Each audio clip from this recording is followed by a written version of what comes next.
మరి అదే పద్ధతి జరిగింది కదా. జూన్ 12 తారీఖు నుంచి 2024 సంవత్సరం జూన్ 12 నుంచి అక్టోబర్ 26 వరకు వచ్చేటువంటి ట్రాన్సాక్షన్ ఇంటికి వచ్చినాయా? నువ్వు క్లారిటీ ఇవ్వు. నువ్వు ఆ జూన్ 26 వచ్చినాయా? అసలు ఎట్లా సాధ్యమవుతుందయ్యా? నీ పేపర్లో రాసేటప్పుడు ఒక మినిమం ఇంకిత జ్ఞానము ఒక గవర్నమెంట్ ఎంప్లాయీ, గతంలో ఉన్నటువంటి లిక్కర్ షాప్స్ అన్నీ కూడా వాళ్ళు నడిపింది ప్రభుత్వ అధికారులు నడిపినారు. ఎక్సైజ్ శాఖ ఆధీనంలో ఎక్సైజ్ ఎంప్లాయీస్ కూర్చొని ఆ షాప్స్ రన్ చేసేటప్పుడు ఆ ఎక్సైజ్ సిబ్బంది డబ్బులు కలెక్ట్ చేసుకొని తీసుకుని రోజువారీ కలెక్షన్లు తీసుకొని నీకు ముఖ్యమంత్రికి ఇచ్చేటువంటి పరిస్థితి ఉంటుందా? వాడేమో వినేవాళ్ళకన్నా బుద్ధి ఉండాలా, చెప్పేవాడికన్నా వాడికి ఏదైనా అర్థం ఉండాలి దాంట్లో. ఏ రకంగా స్కామ్ చేయగలుగుతారు? ఏ రకంగా డబ్బులు తీసుకొని పోతారు? కొన్ని వేల షాపులు ఉన్నాయి. ఆ అన్ని వేల షాపులు ఒక ప్రభుత్వ ఉద్యోగస్తుల ఆధీనంలో ఉంటుంది.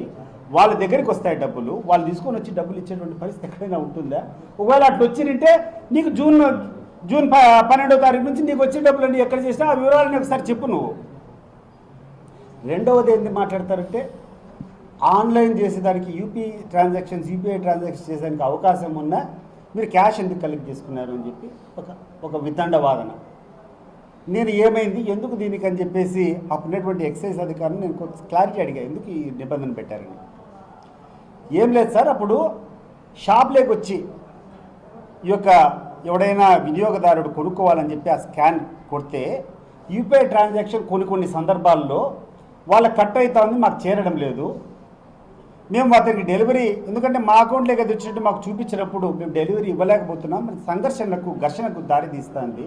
ప్రభుత్వ ఉద్యోగస్తులు మేము ఎక్కడ వాళ్ళతో ఘర్షణ పడుతూ ఉండాలా, ఇది మాకు కష్టంగా ఉందని చెప్పి చాలా రీటైల్ షాపుల్లో ఉన్నటువంటి మా అధికారులు మా దృష్టికి తెచ్చినప్పుడు ఎందుకయ్యా యూపీఐ వదిలే అంతా డైరెక్ట్గా క్యాష్ ఇవ్వమని చెప్పి అడిగినారు.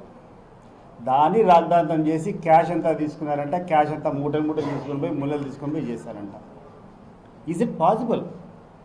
కొన్ని వేల ఎక్సైజ్ ఉద్యోగులకు ఎక్కడే కానీ కంప్లైంట్ రాలి, ఎక్కడే కానీ ఏ ఉద్యోగైనా నా దగ్గర నుంచి ఈ రూపాయి తీసుకొని పోయి పలానాకి ఇచ్చినా అని చెప్పి ఎక్కడన్నా మీరు విన్నారా? మరి అటువంటిది స్కామ్ అంటావు. స్కామ్ అనేది అప్పుడు కాదు చంద్రబాబు నాయుడు గారు, ఇప్పుడు జరిగేది స్కామ్.